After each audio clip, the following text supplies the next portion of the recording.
Chấm điệp xô bong bồn ở khné và cùng một căn video của chúng ta đây rồi ngàyនេះខ្ញុំមកបងប្អូនមកមើលដើមខ្នោបងប្អូនមកដើមទឹកផ្លែច្រើនណាបងប្អូនអើយហើយមិនមែនមកដើមណាមើលមិនតិចដើមទេហើយផ្លែច្រើនណាស់បងប្អូនហើយចាំមើលនៅដើមនេះ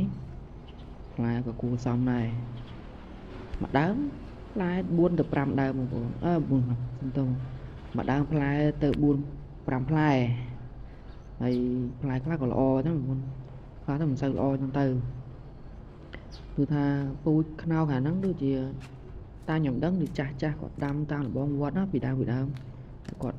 ចាស់ដែលគាត់ជំនាន់មុនហ្នឹងណាបងប្អូនមើលផ្លែបងប្អូននៅចុងក៏មានផ្លែដែរបងប្អូនខ្ញុំបរិយាមើលឃើញទេពិតជាមិនធម្មតាបងពូជខ្នុរខាងនេះគឺថាវាល្អបងប្អូនដឹងគាត់បានពូជខាងណាមើលផ្លែនៅក្រោមក៏មានគល់ណាមើលនៅលើ3ផ្លែខ្ញុំមកកណៅបងប្អូនឃើញទេ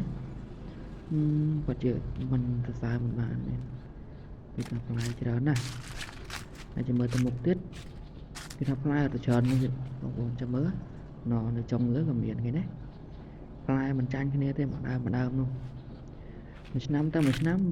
ដល់ខែហ្នឹងគឺមិនខ្វះទេផ្លែខ្នោបងប្អូនអានឹងគេថាលពើដៃផ្ទៃឆ្អែតអ្នកដាំចាស់ជំនាន់មុនគាត់ដាំទុកឲ្យមើលផ្លែច្រើនណាស់បងប្អូនអើយបងប្អូនពេញចិត្តវីដេអូខ្ញុំបាទជួយចុច Subscribe មួយផងបងប្អូន